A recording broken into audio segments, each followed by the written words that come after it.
अच्छा जी, आज हमने सबसे पहले एक फंक्शंस को देखना है, मॉड का फंक्शन। वैसे मैथ में ये मॉड्यूलस होता है।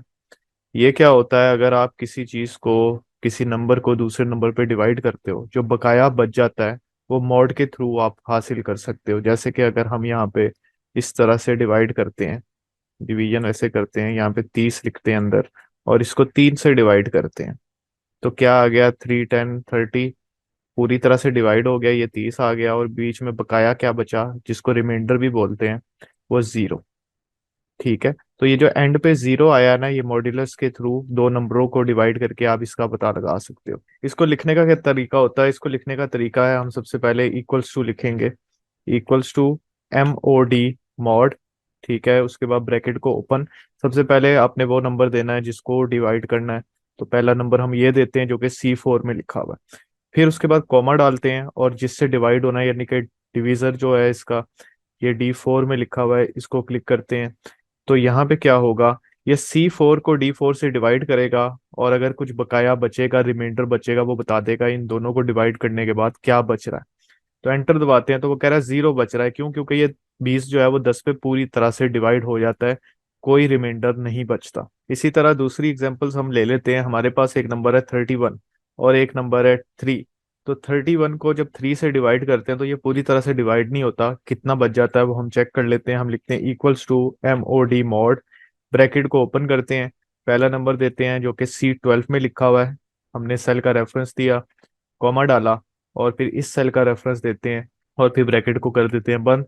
अब C12 जो है वो D12 से डिवाइड होगा। इसका आंसर क्या आएगा वो हम देख लेते हैं।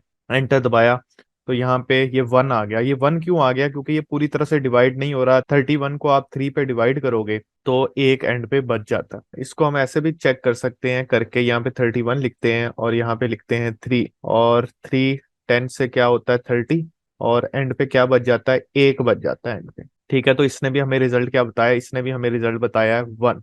ठीक है, तो ये मॉड्यूलस ऐसे इस्तेमाल किया जाता है। हमारे पास इवन और ऑड नंबर हमने फाइंड करने हैं। इवन नंबर ऐसे नंबर होते हैं जो कि दो पे डिवाइड हो जाते हैं, जैसे कि 2 4 6 8। ये सारे नंबर कौन से, इनको इवन नंबर्स कहते हैं। और ऑड नंबर्स ऐसे होते हैं जो दो पे डिवाइड नहीं होते, जैसे 1 3 5 7। हमने इफ स्टेटमेंट से, इफ फंक्शन से पता करना है कि कौन से नंबर इवन है, कौन से नंबर जो है वो ऑड है।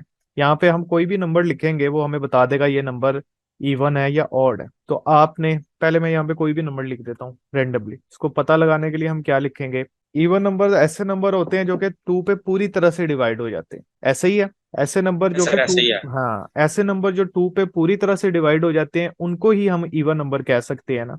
तो पूरी तरह से डिवाइड करने के लिए हमने एक फंक्शन पढ़ा था यहाँ पे, मॉड्यूलस। पूरे तरह से डिवाइड वही चीजें होती है ना जिनका मॉड 0 आता है। हमें जीरो मॉड जिसका 0 आएगा, इसका मतलब वो पूरी तरह से डिवाइड हो गया। ठीक है, ये हम पढ़ चुके हैं।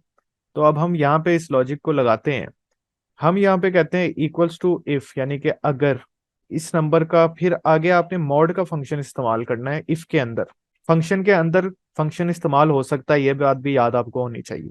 अगर हमने कहा मॉड, इस नंबर का मॉड हमने लेना है किससे, 2 से, और अगर इसका रिजल्ट आ गया 0 तो ये इवन नंबर है, अदरवाइज ये और जी। अब इसको समझते हैं।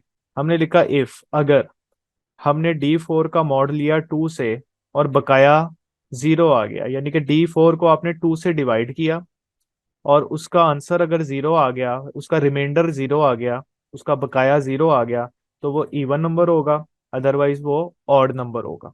ठीक है, और यहाँ पे एंटर दबाते हैं तो उसने कहा 5 ऑड नंबर है, 1 लिखा ऑड नंबर है, 2 लिखा तो उसने कहा नहीं इवन नंबर है, 3 जो है उसने बताया ऑड नंबर है, 4 जो है वो इवन नंबर है।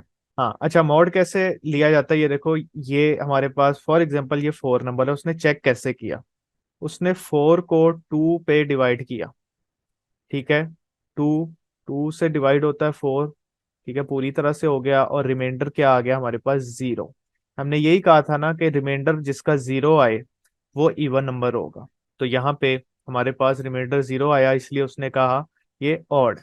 लेकिन अगर यहाँ पे हमने 5 लिखा, तो 5 का रिमाइंडर जो है वो 0 नहीं आता। ठीक है, 5 को आप 2 पे डिवाइड करो, पूरी तरह से क्या 2 पे डिवाइड होता नहीं, तो ये चीज गलत हो जाएगी। वो कहेगा नहीं, ये 0 इसका रिजल्ट नहीं आता, तो इसलिए वो कहेगा ये ऑड नंबर है।